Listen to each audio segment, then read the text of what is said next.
ہیں تو وہی بالکل ہمارے اور آپ کے ساتھ میں امام کا انداز. امام نے فرمایا تو سنائے گا یا میں سناؤں؟ تو اس نے کہا میں نے تو ابھی کسی کو سنایا بھی نہیں ہے، آپ کو کیسے پتا چلا؟ تو امام نے کہا ٹھیک ہے ایک مصرع تو کہہ دے، ایک مصرع میں تجھے خود سنا دوں گا. جب 11 شعر ہو چکے تو اب امام نے کہا کہ بیچے گا میرے ہاتھ؟ جنت میں گھر ملنے والا تھا کیونکہ حدیث رسول وعدہ کر کے کہا بیچے گا میرے ہاتھ. تو اس نے کہا کہ ہاں بیچوں گا. لالچ آ گئی نا دل میں. جہاں دشمنی ہوتی ہے اہل بیت کی وہاں لالچ بھی ہوتی ہے ساتھ ساتھ. تو کہا ہاں بیچوں گا.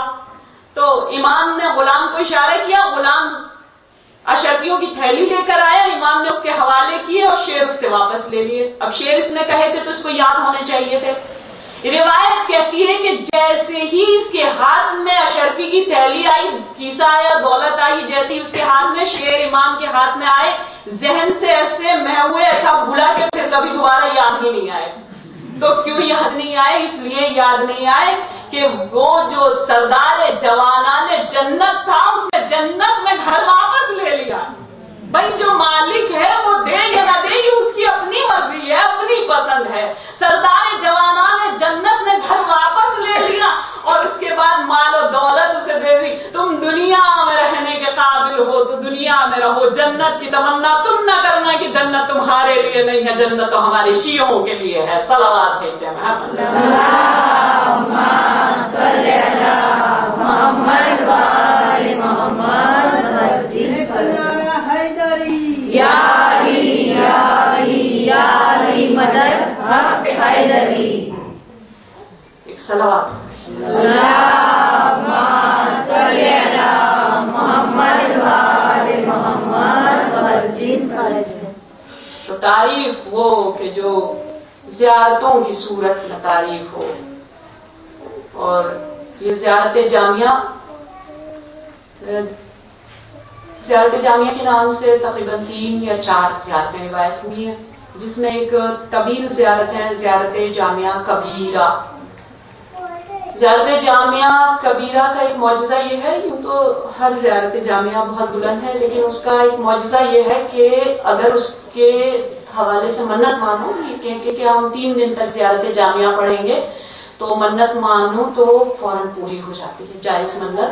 زیادہ تر یہ میرا اپنا تجربہ ہے. میں احمد آباد کالوپور میں مجلس پڑھ رہی تھی اور وہاں میں نے یہ بات پڑھ دی تھی ایک مرتبہ. تو ایک صاحبہ بیٹھی ہوئی تھی اور شاید غالباً جہاں تک میرا خیال ہے 10 سال سے ان کی بہو کو اولاد نہیں تھی، تو انہوں نے وہاں بیٹھے بیٹھے منت مان لی. اور اس کے بعد شاید 3 یا 4 دن میرا اور ان کا سامنا ہوا تو وہ کہنے لگی کہ آپ نے مجھے کہا تھا کہ زیارت جامعہ کی منت مانو. میں نے منت مانی تھی اور ابھی کل وہ ڈاکٹر نے ڈکلیئر کیا ہے کہ میری بہو کے ہاں اولاد ہونے والی ہے.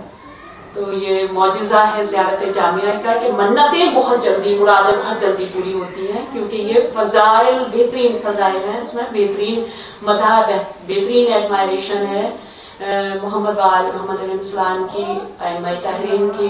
اللہم صلی علی محمد وآل محمد. اور اسی لیے ہمارے علماء کرام بھی کہتے ہیں اور ہمارے ائمہ نے بھی برابر ہمیں یہ کہا ہے، ہدایت دی ہے ہمیں کہ زیارت جامعہ جب کبھی ہمارے فضائل قصیدہ بیان کرو زیارت جامعہ پڑھا کرو. کہا جب کبھی ہمارے قریب آنا چاہو، ہم سے قربت چاہو ہمارے قریب تو کہا زیارت آل یاسین پڑھو. کہا جب ہمیں کبھی ہمارے شہیدوں کا پرسہ دینا چاہو تو زیارت عاشورہ پڑھا کرو.